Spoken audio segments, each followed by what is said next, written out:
Hello पशुपालक एवं dairy farmer भाइयों, आज हम बात करने वाले हैं बेरनील वेट 7% RTU इंजेक्शन के बारे में। दोस्तों, आज हम बताएंगे पशुओं में बेरनील वेट RTU इंजेक्शन कौन कौन सी डिजीज के अंदर उपयोग में लिया जाता है, बेरनील वेट इंजेक्शन का क्या डोज पशु में लगाया जाता है और बेरनील वेट इंजेक्शन का क्या साइड इफेक्ट पशुओं में देखा गया है।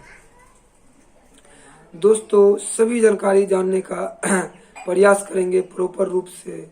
अगर पशु उपचार चैनल में आप नए हैं तो चैनल को सब्सक्राइब कर ले और बेल आइकन को ऑन कर ले ताकि इस तरह का इंफॉर्मेटिव वीडियोज आपसे मिस न हो। दोस्तों, जैसा कि आप इसमें देख रहे होंगे, डिमीनाजीन एसिचुलेट साल्ट का इस्तेमाल कराया गया है, जो कि मुख्य साल्ट इसमें यही डिमीनाजीन एसिचुलेट है।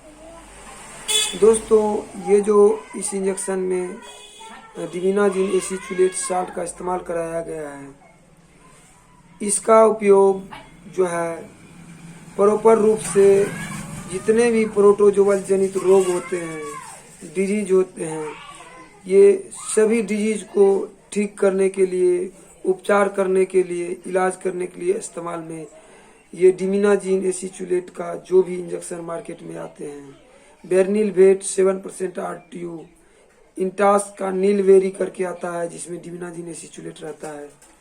इसके अलावा प्रोजोमिन आता है, डिमीनाजीन डाई एसिचुलेट करके उसमें रहता है, जो कि वेरवैक का आता है। ये सभी इंजेक्शन एंटी प्रोटोजोअल होते हैं। दोस्तों, बेरनील वेट 7% RTU इंजेक्शन भी जो है एंटी प्रोटोजोअल इंजेक्शन है, जो कि प्रोटोजोआ जनित रोग को सही करने के लिए, उपचार के लिए इस इंजेक्शन को इस्तेमाल कराया जाता है। पशु मित्र भाइयों के द्वारा पशुओं में इस्तेमाल में लिया जाता है। दोस्तों, अब इसका यूज के बारे में प्रॉपर रूप से बताएंगे कौन कौन सी डिजीज प्रोटोजोअल जनित होते हैं, जो कि आप उसमें इस्तेमाल इस इंजेक्शन का करवाएंगे। शुरू से लेकर लास्ट तक वीडियोज को देखें ताकि आपको प्रॉपर रूप से सही और सटीक जानकारी मिल सके। दोस्तों, जब पशु में देखते होंगे टेम्परेचर जो है लेने के बाद आपको 104 से लेकर 7 तक रहता है, 6, 5, 7 इस तरह से पशु में टेम्परेचर रहता है और लंबे टाइम तक फीवर बना रहता है, बुखार बना रहता है और आपको पता नहीं चल पाता है कि कौन सी वजह से, कौन से कारण से पशु में बुखार बना हुआ है। तो इस तरह के केस को पिरोक्सिया ऑफ अननोन ओरिजिन कहा जाता है, जिसे PUO भी कहा जाता है शॉर्ट में।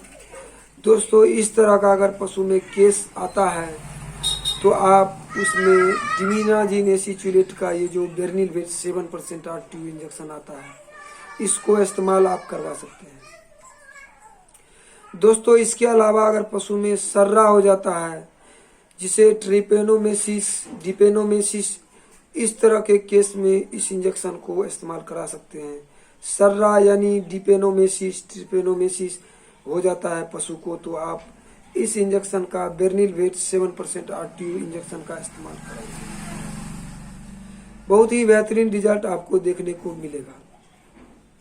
दोस्तों, इसके अलावा अगर पशु में बेबियोसिस हो जाता है, बेबियोसिस का बुखार यानी पशु में जो कि रेड वाटर हो जाता है, अगर पशु में रेड वाटर हो जाता है, जिसे लाल पेशाब ग्रामीण भाषा में बोला जाता है, इस रोग को, अगर इस तरह का रोग पशु में हो जाता है तो आप ये जो डिमीनाजीन एसिचुलेट का जो इंजेक्शन आता है, बेरनील वेट 7% RTU, इसका इस्तेमाल आप करवा सकते हैं।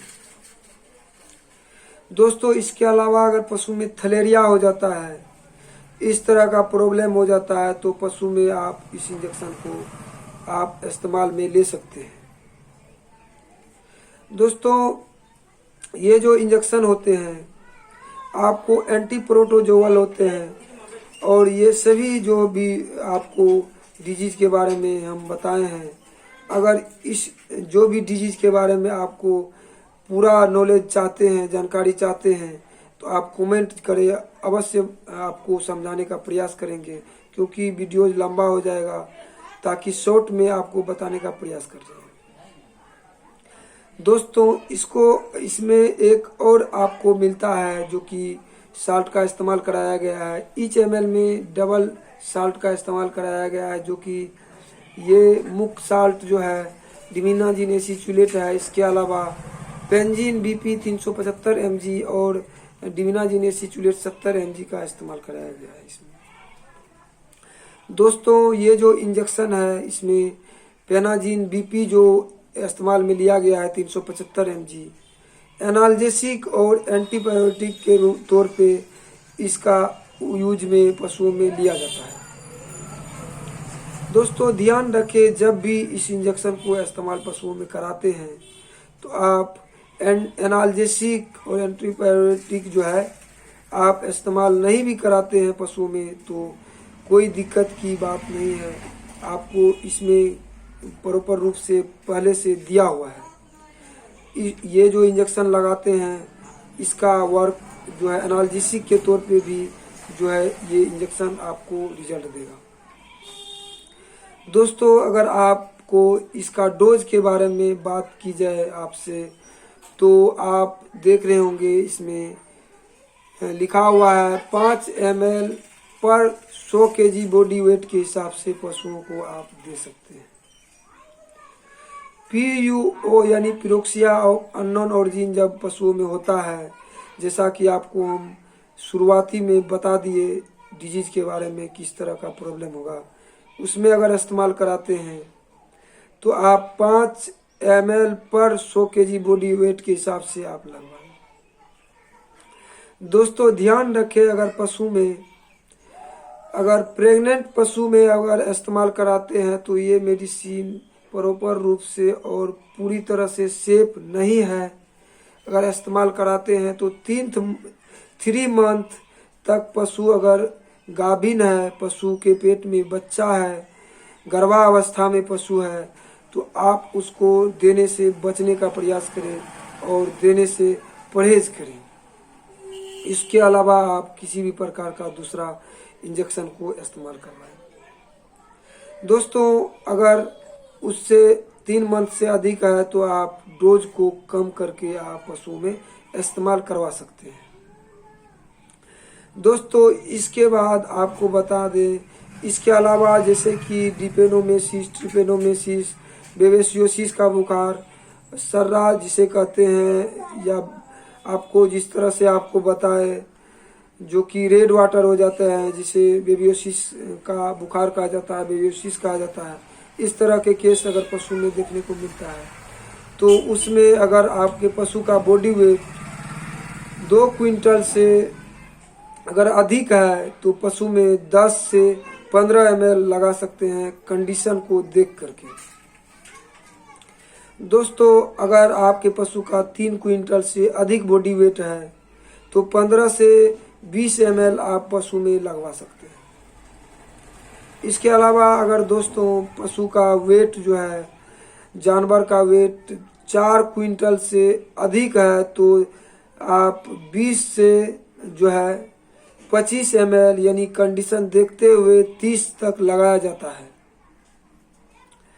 अगर कंडीशन को देखते हुए इस इंजेक्शन को लगाया जाता है, आप किसी भी प्रकार से इस इंजेक्शन को स्वयं से ट्रायल आप अपने पशु में नहीं कराएंगे, क्योंकि अगर आप अपने से करवाते हैं तो इसका अगर आवश्यकता से अधिक पड़ जाता है पशुओं में, या ज़रूरत नहीं रहने पर आप इस इंजेक्शन को इस्तेमाल करवाते हैं तो आपके पशु में बहुत ज़्यादा साइड इफ़ेक्ट देखने को मिलेगा और आपके पशु को नुकसान भी दे सकता है।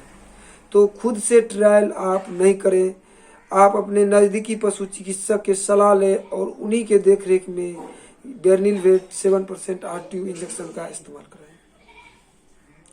दोस्तों इस इंजेक्शन का जब भी करवाते हैं तो आप ध्यान रखें, इसके अलावा जैसे कि नाइजोम आता है और भी जो भी उस तरह का इंजेक्शन आता है, अगर उसको इस्तेमाल कराते हैं तो 72 घंटा के बाद ही कराने का आप कोशिश करें, ताकि बीच में आप इस इंजेक्शन को लगाने के बाद 48 के बाद ही करें 72 घंटा के बाद करते हैं तो और बेहतर होगा। 48 के बाद ही आप इस इंजेक्शन के अलावा कोई दूसरा इंजेक्शन को रिपीट कर सकते हैं। जब भी बेरनिल वेट 7% इंजेक्शन को लगाते हैं तो ध्यान रखें कि 48 घंटा के बाद ही दूसरे इंजेक्शन को, यानी नाइजोम आता है, इसके अलावा जो है और भी कंपनी के द्वारा जो है इस तरह का इंजेक्शन को बनाया जाता है, उसको लगाते हैं। तो इसको लगाने के 48 घंटा के बाद ही दूसरे इंजेक्शन का आप रिपीट पशुओं में करवा सकते हैं। दोस्तों, अगर जो है मिल्क की बात की जाए तो इसके अनुसार जो है मेडिसिन का जो है डिस्क्लेमर के अनुसार आप 48 घंटा तक मिल्क का सेवन नहीं कर सकते हैं और मीट का 72 घंटा तक पशुओं में सेवन नहीं कर सकते अगर इस इंजेक्शन को अगर लगवाते हैं पशुओं में। दोस्तों, अगर जानकारी पसंद आया है तो चैनल को सब्सक्राइब करें और वीडियोज को शेयर करें दोस्त मित्र पशुपालक और पशु मित्र भाइयों से, ताकि हमें मोटिवेशन मिले, और वीडियोज को लाइक करें ताकि हमें मोटिवेशन मिले। इसके अलावा अगर किसी भी प्रकार का मेडिसिन के बारे में आप जानकारी चाहते हैं और रोग के बारे में जानना चाहते हैं तो आप कमेंट में आप लिखें और हमें सूचित करें, ताकि हम आपको प्रॉपर रूप से किसी भी प्रकार का मेडिसिन जो भी आप कमेंट करेंगे उसके बारे में जानकारी देने का प्रयास करेंगे। धन्यवाद दोस्तों, नमस्कार।